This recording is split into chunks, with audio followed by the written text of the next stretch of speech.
Assalamualaikum warahmatullahi wabarakatuh. Bismillahirrahmanirrahim. Tabarakalladzi nazzalal furqana ala 'abdihi liyakuna lil 'alamin nadhira. Allahumma shalli wa sallim ala sayyidina Muhammad wa ala alihi wa sahbihi asma'in nama ba'du. Yang sangat saya hormati Habib Hasan Toha Putra Al-Munawwar, Bapak Rektor, Bapak Direktur RSI, semua pengurus yayasan yang saya hormati, juga teman-teman baik yang putra maupun putri yang kami hormati. Niki ngaji bareng ya, terus ini bukan acara diskusi tapi acara apa? Ngaji. Saya mau ngaji tentang ayat Qul bi fadlillahi wa bi rahmatih fabidzalika falyafrahu. Ajarkan Muhammad atau katakan Muhammad pada umatmu, sebaiknya atau seharusnya mereka hanya gembira dengan melihat fadlnya Allah dan rahmatnya Allah. Ini harus kita pahami mulai dari konstruksi yang paling pokok, yaitu akidah. Dua, ahwal. Ahwal itu satu, perilaku sosial. Tiga, mutammimat, sesuatu yang tidak pokok tapi kita butuhkan dalam mengawal hidup ini. Saya beri contoh, orang itu sampai maksiat itu karena cari kesenangan. Misalnya baru penat itu, ingin seneng, ada orang yang macam-macam lah, ingin melihat maksiat, apa itu pornografi, apa nyabu, apa macam-macam. Itu sebetulnya agama punya konsep yang luar biasa, yaitu seharusnya seseorang itu gembira dengan ketaatan. Lalu pertanyaannya, caranya gembira gimana? Gembira itu mudah. Jadi misalnya kamu sujud sama Allah Subhanahu wa taala. Terus cara berpikir begini, ini sekaligus ijazah. Cara berpikir begini. Ya Allah, ini kata Sayyidina Ali, kafani izzan an akuna laka abdan wa kafani fakhron an takuna li robban. Ya Allah, betapa sialnya saya andaikan saya jadi budak dari makhluk yang sama. Misalnya sampean itu seorang kiai atau rektor atau doktor atau orang terpelajar, kemudian kamu jadi budak atau hamba dari makhluk yang setara. Betapa hinanya saya. Maka kata Sayyidina Ali, ya Allah, saya ini cukup bahagia, cukup bangga karena jadi budak, jadi hamba dari zat yang super atau yang maha super. Gini kok Allah Subhanahu wa ta'ala. Sehingga ada kebahagiaan yang luar biasa karena menjadi hambanya Allah Subhanahu wa ta'ala. Setelah bangga dengan jadi hambanya Allah, maka kita akan malu. Malu misalnya, kok saya bahagia itu nunggu melihat pornografi, melihat maksiat. Itu terus menjadi malu. Kenapa saya bisa didikte oleh hal-hal seremeh itu? Ya, kita malu karena didikte oleh hal-hal yang seremeh itu. Karena kita didikte oleh nafsu. Jadi izzatun nafsi, satu harga diri seseorang itu harus dihidupkan untuk hanya tunduk kepada Allah Subhanahu wa ta'ala. Sehingga Nabi itu melatih satu logika tarkul ma'asi. Nabi itu dulu ketika ada seorang pemuda yang, ya karena mungkin pemuda ya, dia itu mau masuk Islam, tapi uniknya kata pemuda tadi, saya masuk Islam tapi asal dibolehkan bebas zina. Jadi ini agak sableng gitu. Jadi mau masuk Islam syaratnya dibolehkan apa? Zina atau free sex gitu. Karena orangnya agak hiper. Itu Nabi tidak langsung mengancam dengan neraka, enggak. Ketika mau pamit gitu, semua sahabat melarang. Mah itu jangan, kamu jangan suan Nabi, itu permintaan yang enggak masuk akal. Setelah lama ditahan, terjadi kegaduhan di masjid. Nabi dengar itu ada apa gitu. Itu ada pemuda yang mau masuk Islam tapi yasta'dzinuhu fi zina, tapi mereka minta izin Nabi untuk tetap boleh zina. Kata Nabi, pemuda itu suruh masuk, suruh menghadap saya. Ketika menghadap Nabi, saya ulang lagi, ketika menghadap Nabi, Nabi mengajarinya itu luar biasa. Nabi tidak langsung mengancam dengan neraka atau dengan azab, tunda, tapi kata Nabi, atuhibbuhu li ummik, kamu suka kalau ibu kamu itu jadi demenannya orang banyak? Oh enggak ya Nabi, yang demen ibu saya tak bacok kan. Karena ini ya agak preman, di mana-mana orang nakal agak preman. Terus atuhibbuhu li bintik, kamu suka kalau putri kamu ya digitukan orang-orang. Oh ya enggak Nabi, yang gitukan putri saya tak baca. Atau hibbuhu li kholatik. Kamu suka kalau bule kamu digitukan. Atau hibbuhu li ammatik. Kamu suka kalau saudara bapak kamu digitukan. Nabi itu mengeset ya. Cara sekarang itu cuci otak mungkin. Nabi itu meluruskan otaknya anak muda itu. Betapa buruknya zina. Cara bahasa Arab ditakbih. Betapa buruknya zina. Kamu suka kalau korbannya ibu kamu, putri kamu, bude kamu, bule kamu. Sehingga orang itu matur ya hasbu ya Rasulullah, ini sudah cukup. Saya tidak pernah melihat sesuatu seburuk zina. Jadi fa'alqallahu fi qalbihi bughda zina. Kemudian Allah meletakkan di hatinya, menanamkan benci zina. Sehingga akhirnya pemuda tadi menjadi ifah, menjadi menghindari zina. Artinya begini ya, ini mungkin yang lolos dari para kita sebagai dai, kita tidak belajar banyak tarbiyahnya Rasulullah Shallallahu Alaihi Wasallam. Jadi kalau kita benci maksiat, itu jangan hanya ditakdir, ditakutkan neraka itu enggak. Jangan hanya itu. Tapi di logika. Ini Pak, sama kurang. Jadi kalau kita menghindari maksiat, itu selain karena takut azab, itu ada logika. Ada rangkaian pikiran yang menjadikan kita anti satu perbuatan apa maksiat. Jadi misalnya gini ya, kira-kira ginilah kalau contoh gampang itu. Ada orang gitu ya, nyanyi dengan pakaian yang mungkin pornografi gitu. Mungkin pemuda-pemuda ingin melihat itu, tapi bisa diobati gini. Kok enak ndekne mergawe kok tak bayar, ya aku kehilangan duit. Meskipun dengan logika yang agak serampangan, yang penting menjadi kita ini punya harga diri untuk tidak tergantung hal-hal seperti itu. Sehingga Nabi itu cara menggambarkan tadi mulai atuhibbuhu li ummik. Kamu suka kalau ibu kamu jadi demenannya orang lain. Pemuda tadi bilang yang demen ibu saya mau saya bunuh. Ditambah lagi atuhibbuhu li bintik. Bagaimana kalau korbannya putri kamu, bule kamu, bude kamu. Sehingga terus si pemuda tadi betapa buruknya zina. Betapa murahnya zina. Akhirnya pemuda tadi al-qawwa fi qalbi bughda zina. Terus kemudian pemuda tadi itu sangat membenci dengan apa? Nah, pikiran-pikiran seperti ini harus kita tanamkan. Harus kita tanamkan supaya orang itu benci melakukan maksiat.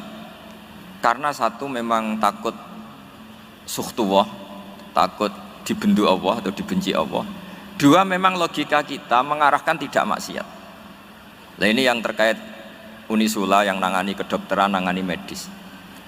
Sesuatu yang dilarang Allah itu pasti madharat.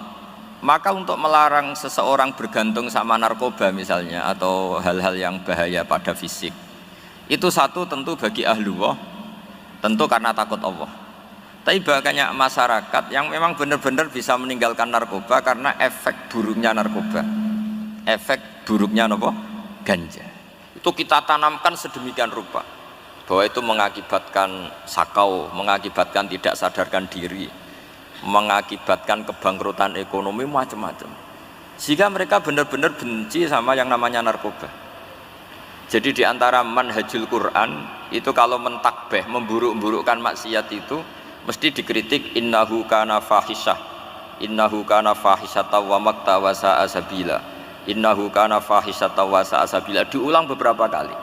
Sehingga dibutuhkan kecakapan untuk menganggap satu hal yang buruk itu fahsyah, sesuatu yang enggak rasional, sesuatu yang tidak positif, sesuatu yang pasti berdampak negatif. Sehingga kalau misalnya tadi dibacakan oleh Qori, kuntum khaira ummatin ukhrijat linnasi ta'muruna bil ma'ruf wa tanhauna 'anil munkar. Untuk berhenti dari kemungkaran itu satu takbihun litil kal mungkar atau litil kal mungkarat, bahwa mungkarat itu kita cap, kita stigmasi bahwa itu buruk sekali. Seperti Nabi mengajarkan pemuda tadi, masa kamu suka ibu kamu digitukin lelaki lain, putri kamu, bule kamu, bude kamu, sehingga orang ini pikirannya termindset betapa buruknya zina. Sama seperti kita sukses memindset betapa buruknya narkoba, betapa buruknya bahan-bahan terlarang. Begitu juga seterusnya terus pengkhianat dan sebagainya. Tapi problem manusia adalah dia itu akan mencari kebahagiaan atau kesenangan sesaat. Maka caranya gimana? Keinginan senang lewat maksiat ini dilawan dengan nyaman dengan taat. Saya ulang lagi, nyaman dengan taat. Sehingga ulama dulu punya kalimatul munajat, artinya kalimat hubungan pribadi sama Allah yang menjadikan orang itu nyaman. Dan ini yang diajarkan kitab-kitab tasawuf. Kitab tasawuf itu sukses mengajarkan melihat alam raya ini semuanya nyaman, termasuk yang mengecewakan. Itu dianggap nyaman. Saya berkali-kali mengajarkan ilmu ini karena ini musalsal ila Rasulillah SAW. Itu pernah suatu saat Imam Ahmad itu dipanggil sama tetangganya, anak muda. Tentu Imam Ahmad ini orang yang sangat soleh, sangat waroi, sangat tunduk sama perintahnya Allah dan Rasul. Pemuda tadi manggil, ya Ahmad, datang ke rumah saya. Imam Ahmad datang. Setelah sampai ke pemuda tadi, sudah pulang lagi, saya tidak butuh kamu. Pulang lagi. Setelah sampai rumah dipanggil lagi, ya Ahmad, datang lagi. Datang lagi. Oh, saya tidak jadi butuh, pulang lagi. Sampai 3 kali. Dan itu perangai ekspresi Imam Ahmad itu atau ulama lain yang sesoleh beliau itu nyaman, indah. Beliau tetap senyum-senyum, nyaman itu. Beliau tidak tersinggung, tidak terprovokasi, pokoknya tidak tersinggung, kelihatan nyaman. Lama-lama pemuda ini terus tanya, ya Ahmad, kamu saya perlakukan seperti ini kok tidak tersinggung? Kamu senyum-senyum saja, happy-happy saja. Jawabnya Imam Ahmad itu unik. Wahai pemuda, saya kamu panggil itu senang sekali. Karena kata Nabi, kalau kamu iman dengan Allah dan Rasul, maka hormatilah tetangga. Jadi saya senang, karena nuruti perintah Allah untuk menghormati tetangga. Jadi tidak ada urusannya dengan kamu. Kagetnya kayak apa? Jadi dipanggil tetangga ya senang karena melakukan perintahnya Allah dan Rasul, yaitu ikramul jar, fal yukrim jarahu. Disuruh pulang, kamu ingin saya pulang, ya saya pulang. Disuruh datang, ya saya datang. Jadi saya tidak tersinggung, saya tidak ada urusan dengan kamu. Urusan saya dengan Allah Subhanahu wa Ta'ala. Itu kalau bapak-bapak istrinya ngomel terus sabar itu ya bagus. Saya tidak punya urusan. Kalau kamu terprovokasi oleh istri, berarti kamu didikte oleh makhluk. Masa seorang rektor didikte makhluk? Kan tidak keren. Apalagi seorang Habib didikte makhluk, kan tidak keren. Yang bisa mendikte kita hanya Allah Subhanahu wa Ta'ala. Dan Allah mendikte kita, mengajarkan dia wa ashiruhunna bil ma'ruf fa in karihtumuhunna fa asa an takrahu shay'a wa yaj'alallahu fi khairan katsira. Jadi cara melihat istri kita bawel gitu atau cerewet, alhamdulillah ini ada pahala tanpa modal, cukup sabar. Kalau istri kamu sedang mesra, malah mintanya ke mall, malah biayanya tinggi. Murah mana dapat pahala dimarahin sama saat mesra minta ke mall? Milih yang pertama kan? Nah ya itu tidak usah modal. Ya gitu aja. Jadi kalau istri sedang marah, bawel, anggap saja ini rezeki. Dapat pahala tanpa apa?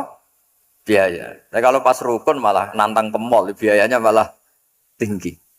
Jadi ulama dulu itu melihat dunia itu happy. Pernah Imam Syafi'i dikasih tahu, orang yang tadi nyium tangan kamu ya, itu di rumah menghujat Anda. Jadi dia sopan hanya di depan Anda, kalau di luar menghujat Anda. Jawabnya Imam Syafi'i lucu. Ya baguslah. Yang cerita ini kaget. Kenapa bagus ya Aba Abdillah? Kalau manggil Imam Syafi'i ya Aba Abdillah. Ya berarti saya masih wibawa, di depan saya tidak berani katanya. Jadi dipandang enteng saja. Jadi kalau kamu di depan kamu istri kamu tidak berani belanja, tidak ada kamu belanja banyak, anggap saja Anda wibawa. Jadi enteng saja. Pernah Imam Syafi'i dikasih tahu, separuh dari kampung Anda itu gak suka kamu. Ya baguslah. Kenapa? Oh nak rukun malah bakal utang katanya gitu. Kira-kira yang utang itu yang rukun apa yang neng-nengan? Yang rukun. Jadi enteng saja. Masyhur itu makalahnya Imam Syafi'i. Waman asa'a ilaika faqat atlaqaka. Orang yang berbuat buruk sama kamu berarti membebaskan kamu.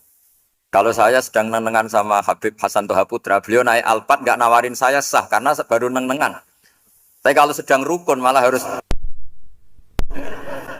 repot mana? Rukun sama ndak rukun? Repot rukun sebetulnya. Jadi Imam Syafi'i itu happy saja. Kalau sedang rukun sama tetangga ya dianggap rukun itu satu kenikmatan. Sedang tidak rukun ya dianggap satu kenikmatan. Jadi orang dulu itu serilek itu melihat dunia. Kalau kita kan enggak, ego. Wah saya ini suami kok dimarahin istri. Wah ini egonya bangkit. Padahal egonya bangkit itu ada kebodohan di situ. Yaitu seorang rektor didikte seorang istri, seorang makhluk. Apalagi kalau Anda daftar wali itu tidak akan jadi wali. Ini wali kok tunduk sama makhluk. Karena didikte apa? Makhluk. Maka Imam Ahmad ketika tetangganya bully gitu ya santai saja beliau happy. Ketika pemuda tadi iskal janggal. Kenapa kamu gak tersinggung ya Ahmad? Memangnya saya harus tersinggung gimana? Kan tak panggil tidak jadi, tak panggil tidak jadi. Hei pemuda, saya ini tidak punya urusan dengan kamu. Saya nuruti kamu karena perintahnya Allah. Saya senang melakukan perintah Allah harus berbaik sama kamu.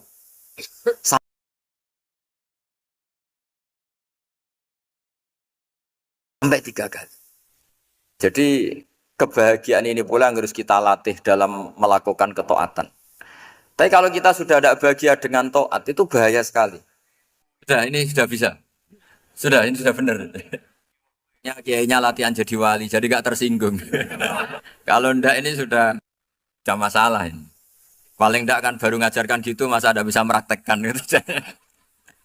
Jadi pura-pura soleh. Tapi memang obsesi saya terbesar atau cita-cita saya terbesar memang setiap ngaji saya ingin orang mukmin semuanya itu bahagia. Dengan bahagia itu mereka tidak neko-neko ingin mencari kebahagiaan lewat jalur apa maksiat. Sehingga dalam konstitusi ulama yang ditulis di kitab-kitab usul fikih dan itu kitab yang saya kaji, selalu saya kaji.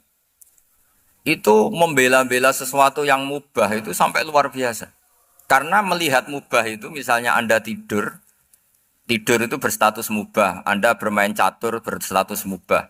Anda rileks sama teman jagongan semalam dengan teman rektor atau dosen atau yayasan itu melihatnya bukan mubah tapi tarkul maksiyah.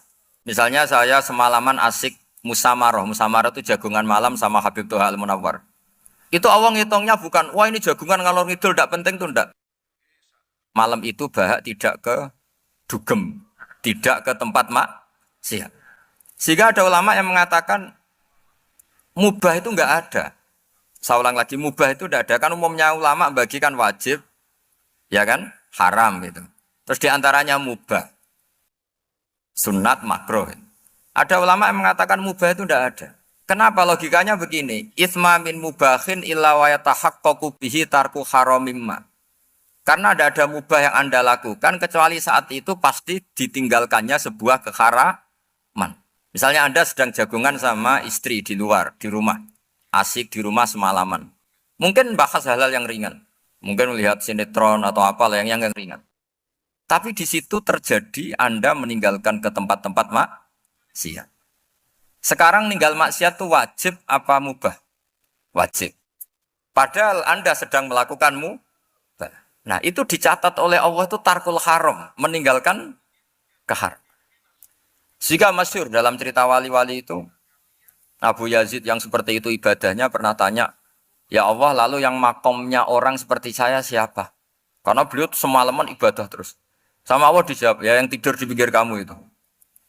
Abu Yazid, loh kok bisa ya Allah? Dia kan tidur terus. Ya kan dia tidur berarti meninggalkan keharaman. Ngomong sing potongan tukang maksiat itu apik turu apik melek kira-kira gitu. Apik turu. Timbang sama nak melek pola wis turu ae kira-kira gitu. Jadi gak usah dipaksa tahajud, dipaksa qiyamul lail itu. Iya kalau qiyamul lail. Kalau dapat informasi, ke sini ikut saya terus katut kan repot. Jadi perlawanan terhadap maksiat itu sebetulnya gampang dalam Islam karena tadi gak ada sesuatu yang mubah kecuali saat dilakukan berakibat meninggalkan keharaman. Mudah sekali. Jika banyak orang jadi wali itu karena melakukan mubah. Itu ada orang jadi wali itu karena sering makan. Ya makan-makan biasa itu. Karena ketika makan, ya Allah, betapa doifnya saya.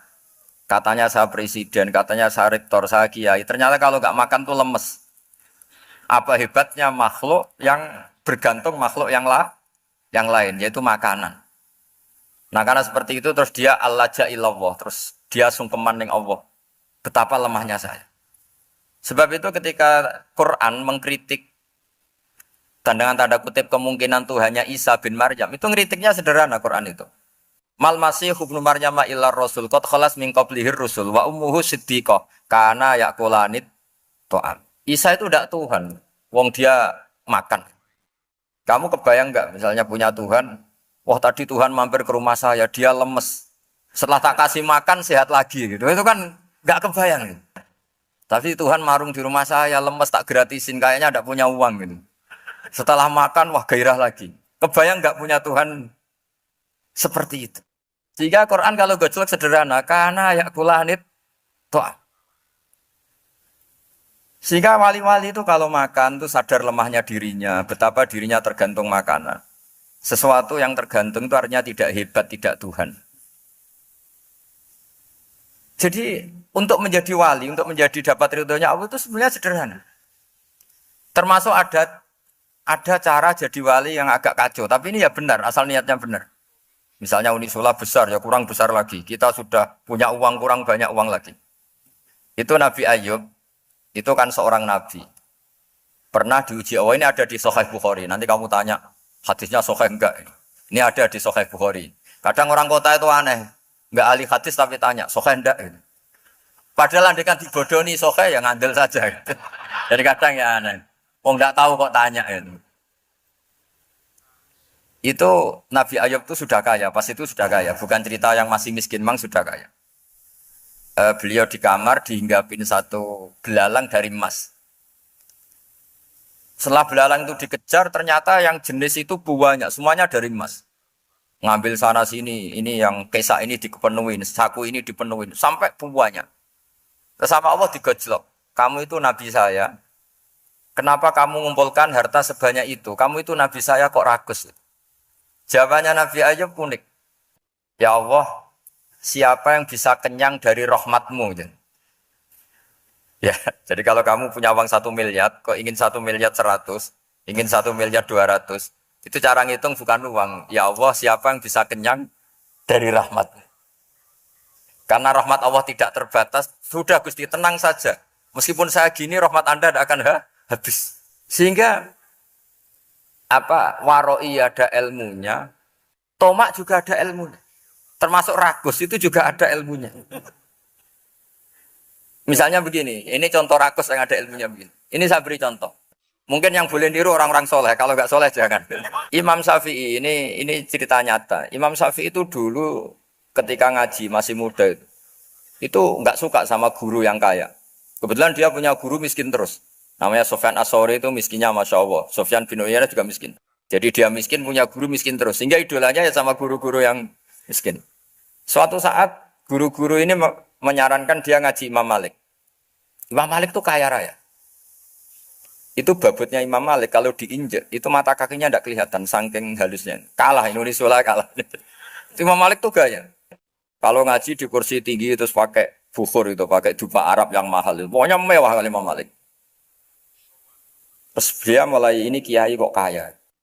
Kemudian setelah beliau alim, tanya, saya harus ngaji siapa setelah ilmu jenengan habis kira-kira gitu. Kata Imam Malik, sudah, kamu tidak usah perlu ngaji saya, kamu sudah alim alama. Terus Imam Malik datang ke Baki. Zaman itu Baki itu semacam kayak rentalan ya, semacam Grab lah kalau dulu. Mana kafilah yang mau ke Irak? Ya sudah terus, oh kita mau ke Irak. Ini antar ke Muhammad bin Hasan As-Syaibani. Itu dibiayai sama Imam Malik. Grabnya ya dibayarin, itu kafilahnya itu ya dibayarin. Imam Syafi'i disangoni surrotan min dhahabin. Jadi satu kepes uang dikasihkan. Itu pernah tak hitung semurah-murahnya itu sekitar 60 juta. Imam Syafi'i mulai mikir. Kiai yang saya kritik lomo, sing kiai miskin tak puji, gak pernah ngamal kan, tentu orang miskin kan. Setelah datang ke Muhammad bin Hasan As-Syaibani, beliau itu pakar usul fikih, muridnya Abu Hanifah. Beliau al-usuli, pakar usul fikih. Itu Muhammad bin Hasan As-Syaibani itu kalau ngitung emas, itu di ruang tamu. Uangnya miliatan, emasnya banyak. Dari kota ini dipindah ke kota ini. Emas kalau ngitung di ruang tamu. Bukan di kamar, di ruang tamu. Imam Syafi'i tambah kaget. Imam Malik kayak gitu sudah soal malah ini kaya raya. Setelah Imam Syafi'i kelihatan kaget, digojlok sama Muhammad bin Hasan As-Syaibani karena beliau senior. Atak jabu min hadza, kamu aneh melihat ini? Iya. Kenapa? Ulama kok kaya raya. Kata Muhammad bin Hasan, ya sudah, uang ini tak kasihkan orang-orang fasik, binti gue demenan, gue nyabu, gue macam-macam. Oh jangan, nanti dipakai maksiat. Oh jenengan mawon sing suka. Semenjak itu Imam Syafi'i rubah mindset. Jadi kalau kampus ini ingin akreditasi A, ingin mulia, ingin apa, kamu ridho. Kalau yang punya prestasi seperti itu adalah orang-orang fasik. Ridho enggak? Enggak kan? Maka didoakan ini. Nah itu namanya berpikir secara usuli. Kamu jangan hanya nuruti karena berpikir waroi terus kamu benci kekayaan, benci pangkat, benci apa, enggak bisa seperti itu. Karena pangkat dan kekayaan ketika dikelola secara kesolehan maka akan menjadi energi positif yang luar biasa. Semenjak itu Muhammad bin Hasan Asy'ibani berhasil mendidik Imam Syafi'i.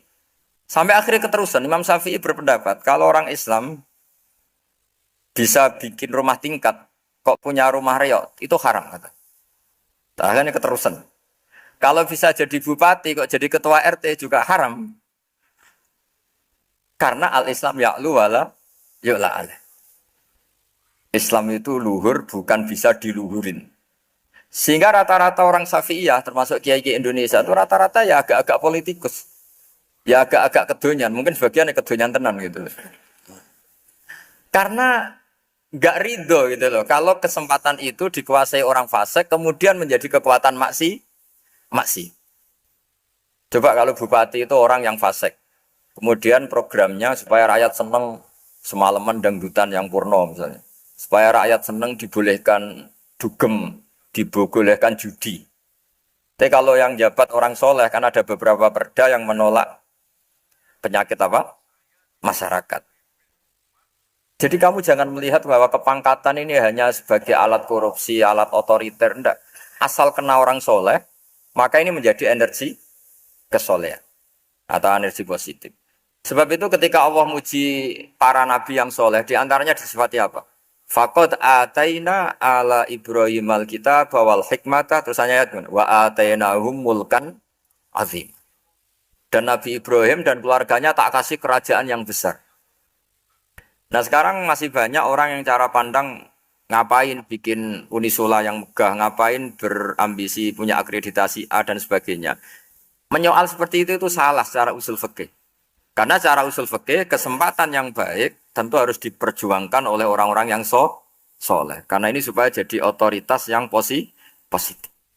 Itu dulu ada latihan. Jadi orang dulu itu gampang sekali ketika milih miskin ditanya, kenapa miskin? Saya ingin hisab saya ringan. Tapi ketika mereka kaya, yang soleh, supaya harta ini tidak dipakai orang yang nanti dipakai maksiat. Kita misalnya orang soleh kok mau pangkat, karena kita ada ridho, kepangkatan itu dipegang orang maksiat, kemudian menjadi energi maksiat. Begitu juga seterusnya. Maka ulama dulu itu rileks.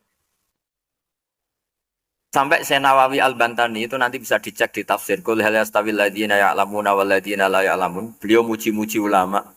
Kemudian ada seorang yang agak hasud mungkin. Tanya begini. Hebatnya ulama itu begini-begini. Terus ditanya, tapi kenapa kita sering melihat ulama ngantri proposal di rumahnya bupati? Kan? Sementara bupati nggak pernah datang ke ulama ngaji ihya. Jawabannya Imam Nawawi itu unik. Ya karena ulama itu tahu gunanya uang, sehingga nyari uang untuk pondok, untuk masjid. Sementara bupatinya tidak tahu gunanya ilmu, maka tidak pernah ngaji. Jadi ya ringan saja oleh. Jadi ya sudah seperti itu. Jadi kalau ada ulama kedonyan, anggap saja karena tahu gunanya uang. Jadi kenapa ulama ngantri di kabupaten, bukan bupati ngantri di ulama? Jawabannya, karena ulama tahu gunanya uang. Sementara bupatinya nggak tahu gunanya ilmu. Ya, kira-kira gitu lah. Ada ustadz tidak ganteng, kesensem rondo cantik. Karena tahu gunanya ustadz. Artinya tahu gunanya kalau saya nikah nanti punya anak jadi gus. Karena kan via kiai gitu. Tapi rondone raro gunanya dia karena miskin gitu. Jadi ulama dulu itu rileks. Rileks, menafsirkan apa saja itu rileks. Termasuk saat terpojok. Itu rileks. Karena semuanya dianalisis pakai ilmu.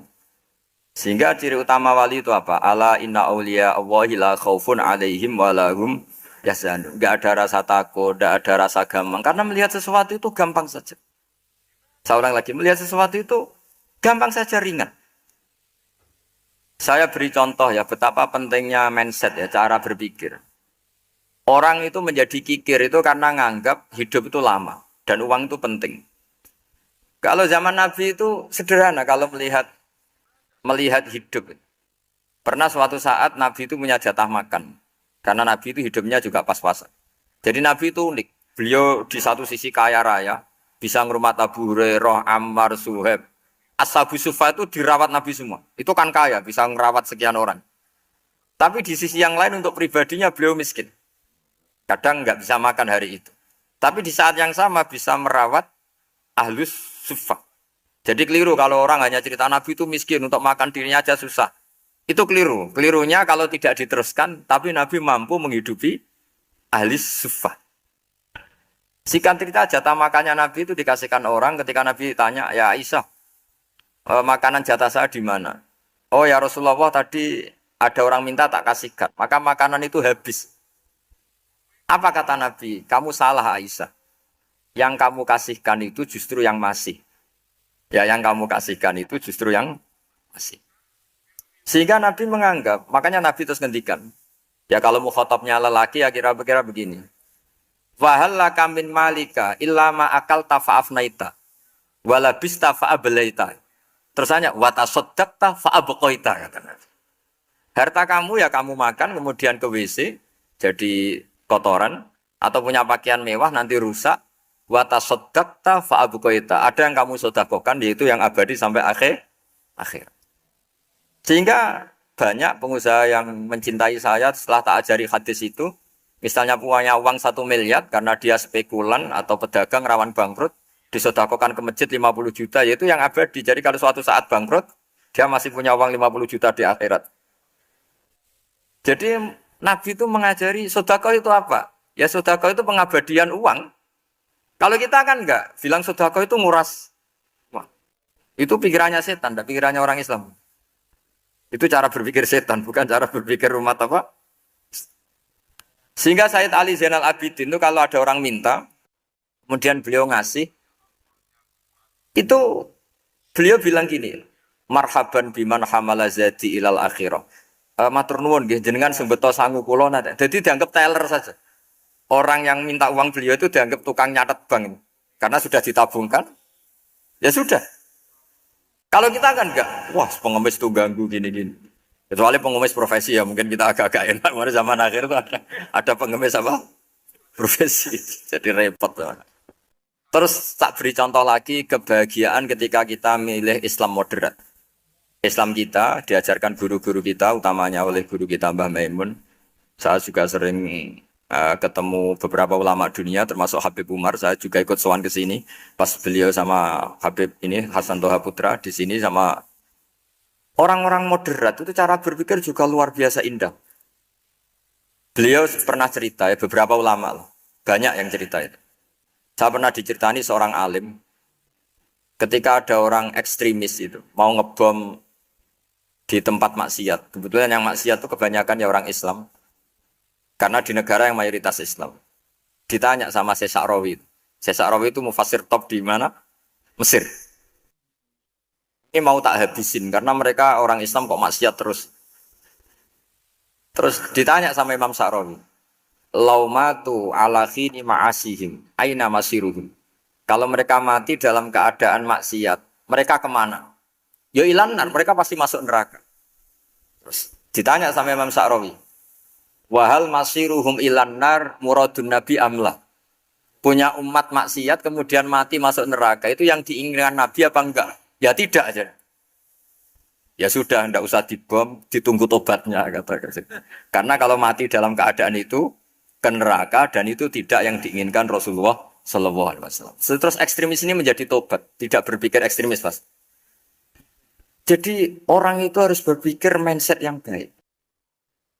Meskipun kadang berpikir baik itu ya agak-agak kacau. Ada seorang wali majdzub, itu kalau berdoa agak kacau, tapi nggak bisa dibantah. Masyhur itu doa itu. Ini sekaligus ijazah, tapi kalau sebelum wali nggak boleh. Itu datang ke makamnya Rasulullah SAW. Terus doanya itu begini. Ya Allah, sekarang terserah engkau. Ya Allah, sekarang terserah engkau. Jika saya kamu jadikan orang soleh, jika saya engkau jadikan orang soleh, maka surra habibuk, maka kekasihmu ini senang. Yang susah musuhmu yaitu setan. Tapi kalau engkau menjadikan saya orang fasik, maka yang susah kekasihmu, yang senang musuhmu. Jangan punya dua pilihan itu. Oh itu kan doa tapi kayak teror. Ya, jadi berdoa di Raudhah. Oh itu pasti mandi itu karena agak-agak maksa Tuhan itu. Ya Allah, engkau punya dua pilihan. Jika saya jadi orang soleh, maka kekasihmu ini senang. Musuhmu yang susah yaitu setan. Tapi jika saya jadi orang fasik, maka musuhmu yang senang, kekasihmu yang susah. Mohon terserah jenengan, mau menyenangkan kekasihmu, apa menyenangkan musuhmu? Gitu. Kira-kira gimana? Kalau tertarik boleh doa itu dipraktekkan.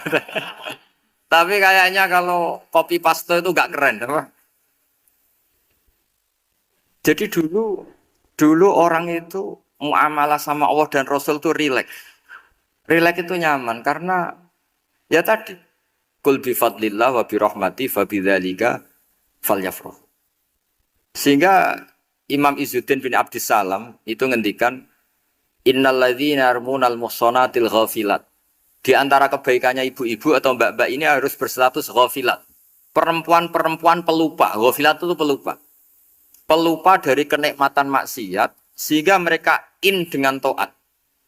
Misalnya ada ibu-ibu atau mbak-mbak atau juga bapak-bapak tahajud, kemudian nyaman dengan tahajud itu. Kira-kira terbersit enggak ingin maksiat?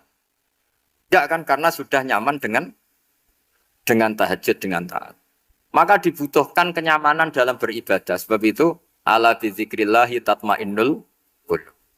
Makanya saya termasuk kiai yang setiap ngaji itu happy, senang.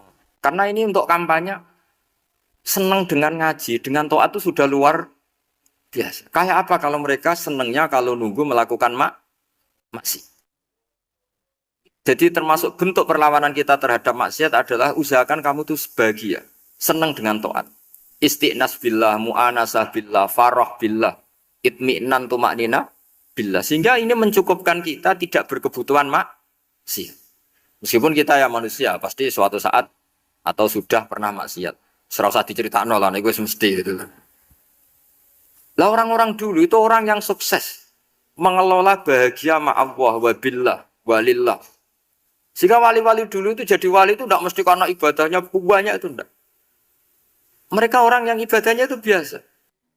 Biasa-biasa sekali. Ulama-ulama dulu ibadahnya biasa sekali. Tapi qulubuhum ma'allah, hatinya itu ma'allah. Itu ada seorang wali, itu jadi wali. Umar bin Abdul Aziz, yang dikenal Khamisul Khulafa. Khamisul Khulafa. Di luar Khulafa Ar-Rasyidin 4, di antara yang soleh adalah siapa? Umar bin Abdul Aziz. Itu ketika mau meninggal, itu senangnya bukan main. Itu semuanya nangis, beliau senang. Terus tanya, kenapa kamu senang? Memangnya saya kalau mati itu kemana aja? Ila khairi madhubin ilah, ke zat terbaik. Dibang urip mbek kowe bolet atau mbek arhamur rahimin gitu. Yaitu Allah Subhanahu. Jalaluddin Ar-Rumi ketika mau meninggal itu muridnya nangis semua, beliau marah. Kamu harusnya pesta karena saya mau ketemu kekasih saya, malah kamu tangisi. Goblok sekali kamu katanya. Jadi orang-orang dulu itu luar biasa. Karena tadi mereka tidak ingin ketemu Allah itu dianggap problem. Harus sesuatu yang membahagiakan. Makanya wali-wali itu kalau berdoa begini.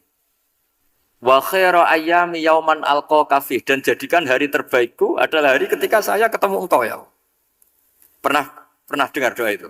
Wa khairu ayyami yauman alqa kafih, dan hari terbaikku adalah hari saat ketemu engkau.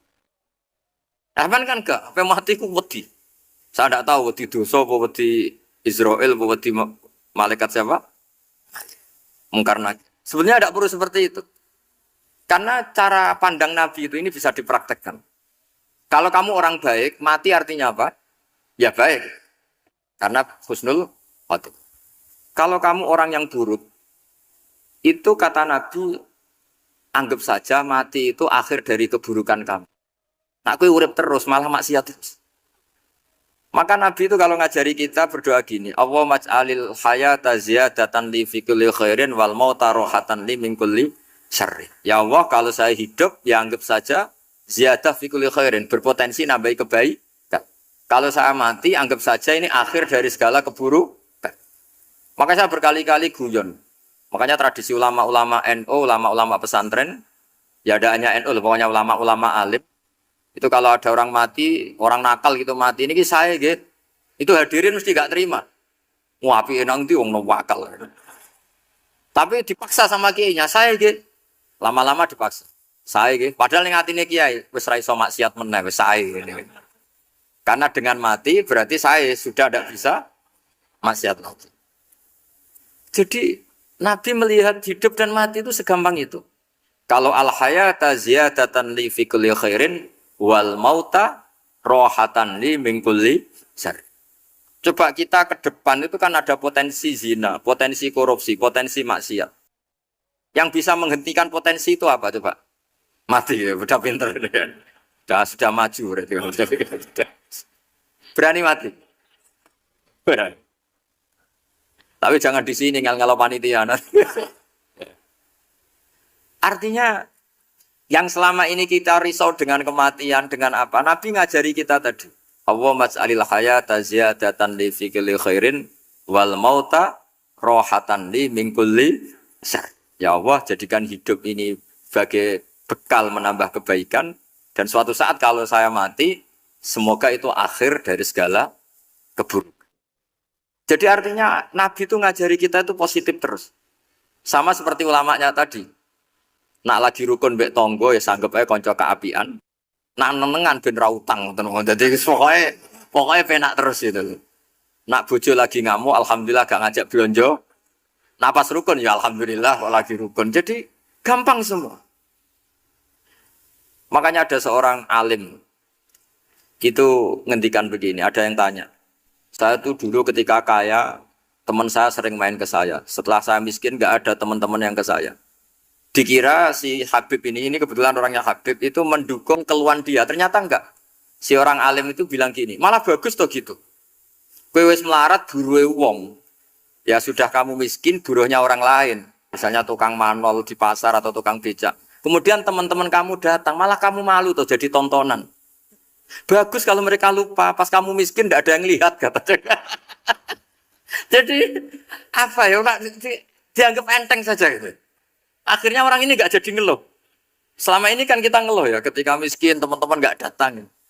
Coba kalau mereka datang pas kamu buruh bikin botol di orang lain, mantan bos buruh, malu gak? Milih datang kepada? Nggak lah, sudah bener itu. Jadi ulama dulu itu makanya sering baca biar tahu solusi hidup. Jadi ulama dulu itu gampang sekali melihat kehidupan itu, gampang sekali, indah, gampang. Sekarang tuh enggak.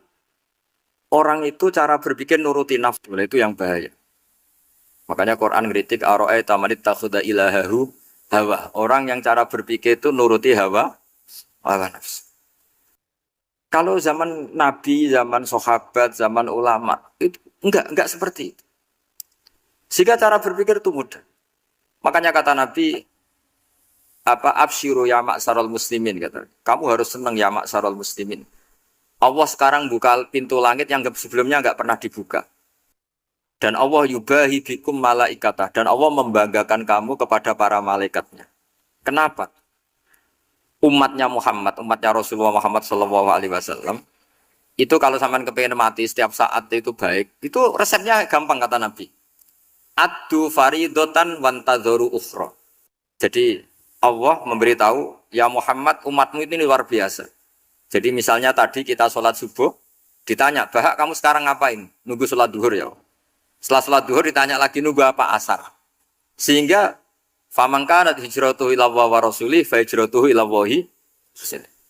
Jadi kalau ya sudah ini tak ijazahkan. Kalau setelah sholat subuh nunggu apa? Duhur. Setelah duhur nunggu. Sehingga ketika kita mati itu statusnya penunggu sholat. Tapi kamu kan enggak miskin. Kenapa? Penunggu kaya. Ya, itu enggak masuk surga itu. Penunggu kemapanan. Berarti kan menunggu sesuatu yang seleranya nafsu. Beda kalau penunggu sholat. Berarti kamu di dunia menunggu ritual ibadah. Maka di antara ijazahnya Nabi apa? Addu faridotan wantazoru ukhra. Melakukan satu fardu. Kemudian kita menunggu tugas berikutnya. Jadi niati saja setelah subuh nunggu apa? Duhur. Setelah duhur, meskipun kita di perapatan, apa? Nunggu asar. Ya. Tapi ya asar betul, jangan nunggu tok pas asar. Enggak. Jadi sebetulnya umat ini gampang sekali. Jadi di antara kebanggaan Allah, yubahi itu Allah bangga dengan malaikatnya adalah umat ini adalah addu faridotan wantazoru ukhra. Melakukan satu fardu, kemudian menunggu fardu yang lain. Dari mengkhidmati kampus, ingin mengkhidmati masyarakat. Dari satu masyarakat lokal Semarang menjadi sampai sekarang, sampai Banjarmasin, Unisula mau bikin kampus di sana, terus gitu. Dari satu tugas ke tugas yang lain. Makanya Islam diajarkan setelah satu tugas selesai, faida faruh tafan sok. Jadi sehingga hidup kita itu dinamis. Dari satu kebaikan menunggu kebaikan lain, dari satu kebaikan menunggu. Sehingga hidup kita ngapain? Nunggu satu kebaikan. Ini sudah masuk faman kanat hijratuhu ilallahi wa rasulih fa hijratuhu ilallahi wa rasulih. Sehingga bayangkan kalau kita direkam Allah, Gusti kula ampun mati nak dereng sugih. Wis melarat puluhan tahun, sakit, nunggu sesuatu sing sifatnya nafsu, kepengin sugih. Sugih tok aja cukup. Tahu burono wong sing tahu ngenyek ndekne lho, itu kan urung-urung wis dendam. Saya belum mau mati sebelum kaya dan buruhkan orang yang pernah melecehkan saya. Wis ngono akhirnya mati urung sugih. Berarti wis fakir matine hasud. Mau itu ngenes dunia akhirat kan kira-kira seperti itu. Kamu santai aja kalau fakir berarti meringankan hisab karena ada banyak harta. Yang mau dihisab papanya enggak punya apa-apa. Jadi saya mohon sekali ya, Islam itu mengawal kebahagiaan.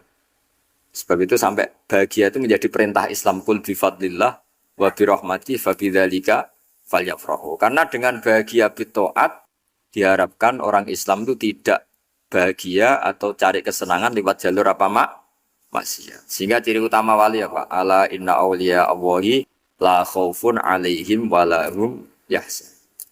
Sehingga ulama dulu itu rileks-rileksnya. Termasuk yang saya ceritakan tadi, Imam Ahmad, Imam Syafi'i. Itu melihat apa saja rileks. Ya tadi kalau disenangi orang ya barokah, punya kawan kebaikan. Nak dineng ya barokah dineng di gedingi tonggo rada utang, ranjuk tulung itu. Jadi rileks saja. Masyhur itu Imam Syafi'i ngendikan waman asaa ilaika faqat atlaqaka. Orang yang berbuat buruk sama kamu, hakikatnya adalah membebaskan kamu. Atlaqo itu apa? Membebaskan. Enak gak jadi hidup gitu? Kalau kamu kan enggak, kok gedeng aku salahku apa?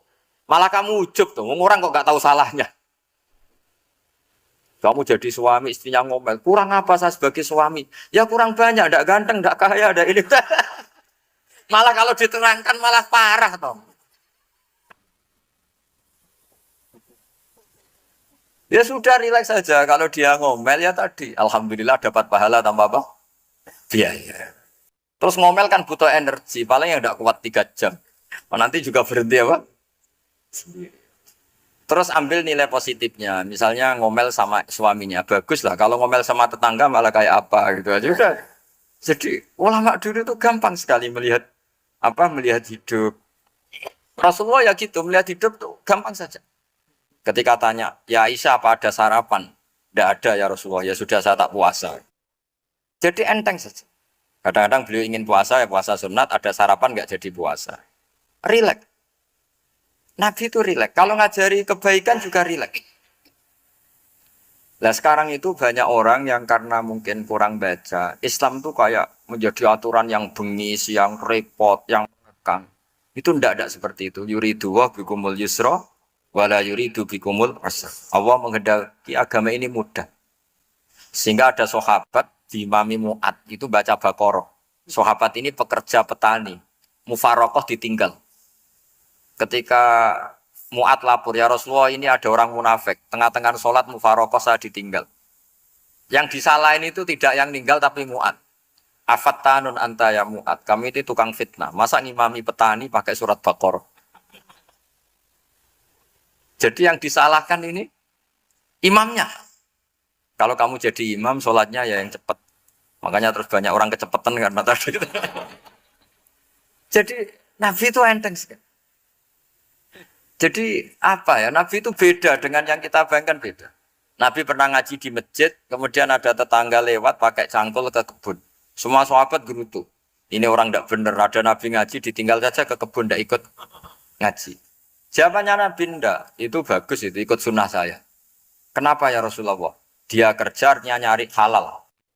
Dan untuk menghidupi keluarganya itu juga ajaran saya.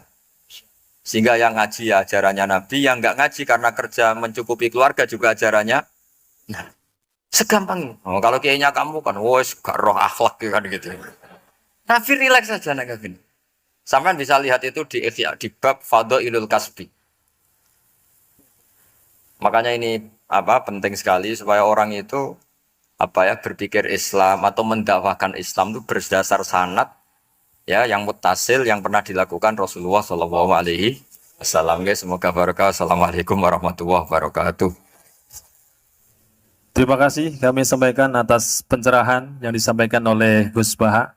Alhamdulillah ini masih ada waktu yang sangat panjang sehingga kita akan buka sesi tanya jawab. Hanya 2 penanya. Monggo siapa yang mau nanya? Kang Mujib. Ibu 1. Ya, monggo. 2 saja. Monggo. Assalamualaikum warahmatullahi wabarakatuh. Allahumma arinal haqqa haqqa warzuqna tiba'ah wa arinal batila batila warzuqna tinabah. Gus, di era sekarang ini terlalu banyak kiai. Jadi saking banyaknya kita yang awam ini bingung mana kiai yang benar, yang betul-betul benar menurut Allah. Mana yang seperti nampaknya benar tapi ternyata itu tidak seperti yang diinginkan Allah. Jadi cara pandang panjenengan ini bagi saya sudah luar biasa mencerahkan sekali. Jadi karena itu kami mohon, ini kebetulan ada ketua yayasan, juga ada Pak Rektor, ada baiknya kampus ini mulai mendekatkan tradisi keilmuan santri dan akademik, ngaji yang fundamental begini. Saya usul itu Bu, bagaimana 1 bulan sekali lah Gus Baha kerso ke Semarang. Itu yang pertama. Yang kedua, saya juga termasuk orang yang gelisah dengan realitas sekarang. Saya juga mau ngajukan permohonan kepada Gus Baha. Permohonan yang paling ini, mbok jenengan nulis 1 buku, saya muslim, saya happy gitu loh. Ini kayaknya pas banget ini. Jadi ben ora ketok kok serius banget beragama, saiki ki abot banget gitu. Itu yang ketiga, ini penting sekali bagi kita orang-orang tua. Zaman saiki golek anak iso ngalim kok Gus Baha angel. Jadi saya ingin tolong Gus Baha ceritakan sejujur-jujurnya bagaimana orang tua jenengan didik sejak kecil sampai iso koyo sampean sakniki. Cekap saya kira. Assalamualaikum warahmatullahi wabarakatuh.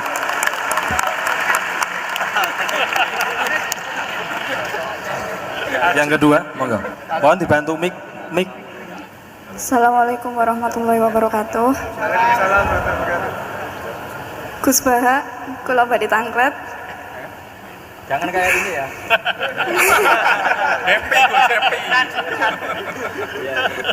Untuk perempuan, hakikatnya menutup aurat niku pripun?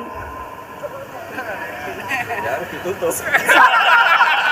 Soalnya kula gedeh teman niku rata-rata santri tapi kok mboten menutup aurat secara sempurna. Nah, kula pengen ngertos ilmune niku sing jelas pripun. Sampun.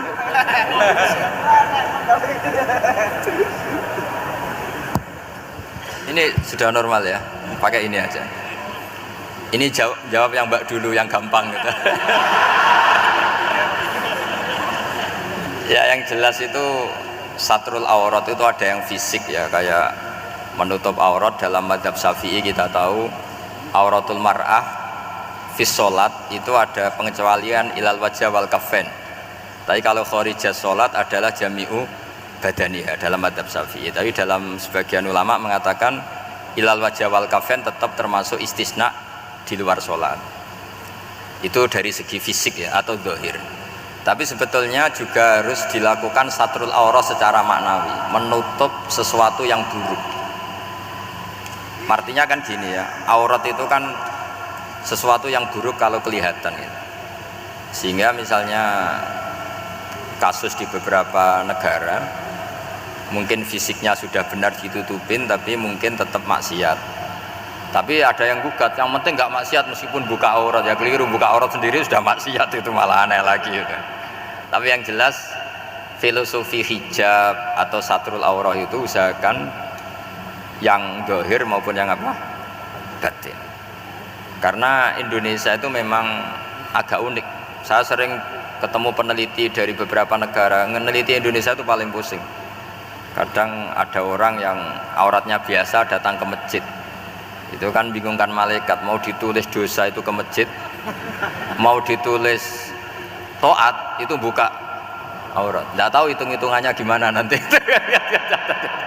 Tapi memang ya sudah seperti itu. Yang jelas standar aurat ya kita tutupin sesuai standar mazhab Syafi'i maupun mengikuti yang tidak apa Syafi'i. Tapi filosofinya juga harus kita ikutin. Jadi dua-duanya harus kita ikutin sebagai perintah, bukan sebagai syarat. Itu beda loh, perintah sama syarat itu.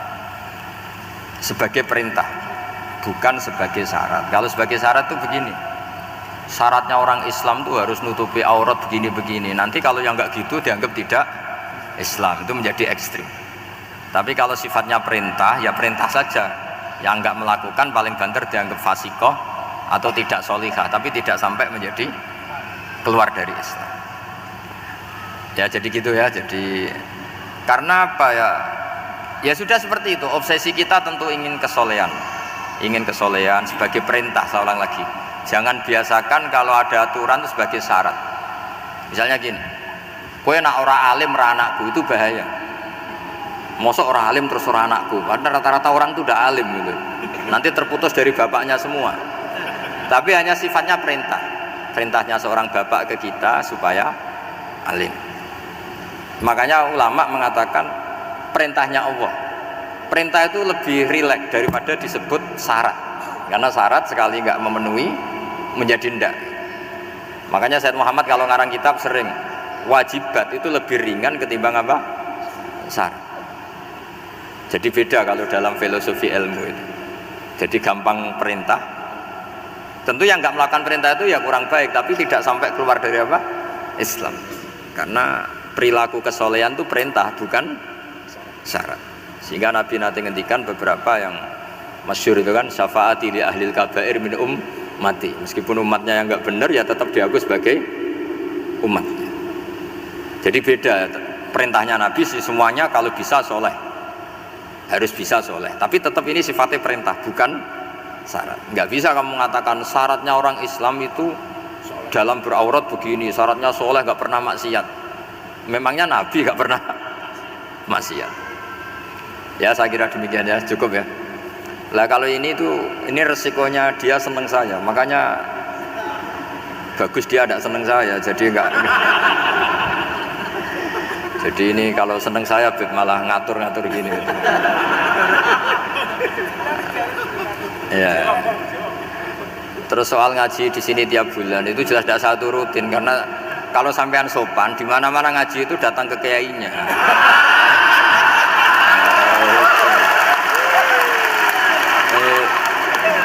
Itu kalau Imam Malik ada pertanyaan kayak Anda dimarahin, al ilmu yu'ta la ya'ti. Jadi sumur itu didatangin, bukan sumurnya dipindah. Ini enggak sopan sekali.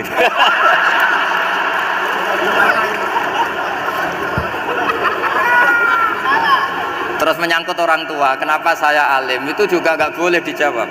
Rata-rata orang itu udah alim, masa orang tua seluruh Indonesia salah? Itu ada hikmahnya sendiri. Saya kali-kali ngaji, bodoh itu barokahnya banyak. Coba barokahnya orang bodoh, akhirnya nempat di pedalaman Kalimantan, Sulawesi, akhirnya bikin masjid di situ bikin. Kalau dia alim mungkin jadi ketua MUI di Jakarta, nggak akan punya desa binaan. Jadi Allah mendesain ini sudah sempurna, sudah tidak usah protes, sudah begitu aja. Coba ada orang alim alamah, kira-kira itu kan nggak akan di pedalaman Kalimantan, Sulawesi. Barokahnya santri rodok bodoh itu, akhirnya kerja di dalam hutan, kerja di kampung-kampung, akhirnya agama ada di mana? Kalau pinter semua, di Unisula semua jadi rektor nanti. Jadi Allah mendesain ini sudah baik, tidak usah dipaksakan sesuai versi kamu, nggak usah. Jadi ya sudah, memang seperti itu. Jadi dulu zaman sahabat itu, saya cerita sedikit. Nabi itu kalau muji Madinah itu sundel langit, kalau muji Mekah ya sundel langit. Tapi Sayyidina Ali keluar ke Kufah. Sayyidina Ali itu akhirnya pindah ke Kufah, ke Najaf.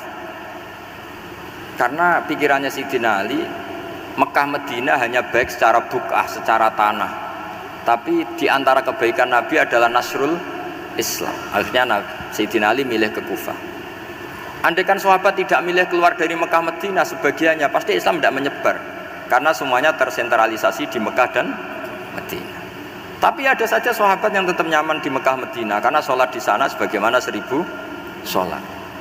Ya sudah seperti itu, dilihat gampang saja. Akhirnya yang di Mekah Madinah ya tidak ngeritik yang keluar juga gak ngeritik yang di Mekah Madinah. Jadi yang alim tidak ngeritik yang bodoh apalagi jangan ngeritik yang alim. Yang jelas orang bodoh ngatur orang alim itu dosa, itu yang. Ya, saya kira demikian. Assalamualaikum warahmatullahi wabarakatuh. Halo, luar biasa. Saya yakin masih ingin banyak yang bertanya kepada Gus Baha, tapi karena keterbatasan waktu beliau, mohon maaf, ini tidak bisa dilanjutkan untuk tanya jawab. Acara selanjutnya adalah penyerahan kenang-kenangan. Ini hasil karya dari mahasiswa Fakultas Agama Islam. Mohon Pak Rektor untuk berkenan untuk memberikan.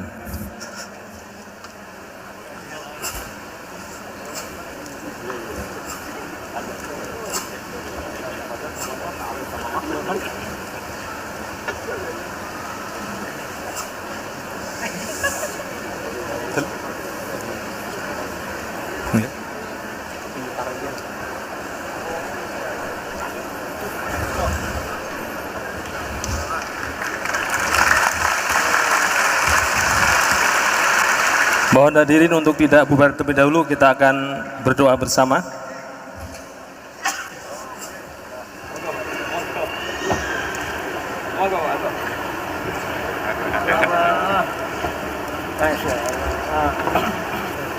Baik, acara pada pagi hari ini akan ditutup dengan doa. Kami mohon berkat doa dari Kiai Haji Ahmad Bauddin Nur Salim untuk Unisula, untuk RSGM yang mau akreditasi, semoga diberikan nilai yang terbaik dan Unisula menjadi semakin menebar manfaat. Monggo Gus. Bismillahirrahmanirrahim. Nas'aluka bi anna lakal hamda la ilaha illa anta al-hanan al-manan ya badi'as samawati wal ardi ya hayyu ya qayyum ya dzal jalali wal ikram. Antarzuquna ya bi haqqi habibika Muhammad su'alana ya Allah wa tujiba ya Allah du'ana wa anta khairul mujibin wa anta ya Allah khairul mu'tin. Fa'ati su'alana ya Allah bifadlika wa karamika wa judik. Allahumma ya Allah ilam nakun ahlan an ablugha rahmataka wa an nablugha rahmataka farahmatuka ya Allah ahlun an tablughana jami'an ya Allah ballighna muradana ya Allah bihaqqi annaka dzul fadlil azim wa annaka wasi'ul maghfirah wa annaka al-mu'ti wa annaka khairul mujibin wa annaka ya Allah mujibud du'a wa annaka mujibud da'awat. Fa'atina ya wasulana bihaqqi annaka ya wa al-hayyul qayyum ya hayyu ya qayyum bi rahmatika nastaghis rabbil la takilna ila nafsina tarfata aina ya Allah ya Allah ya Allah wa'atina sulana ya mujib rabbana atina fid dunya hasanah fil akhirati hasanah wa qina adzabannar wa sallallahu ala sayyidina Muhammad wa ala alihi wa baraka sallam subhana rabbika rabbil izzati amma yasifun wa salamun alhamdulillahi rabbil alamin sirril fatihah.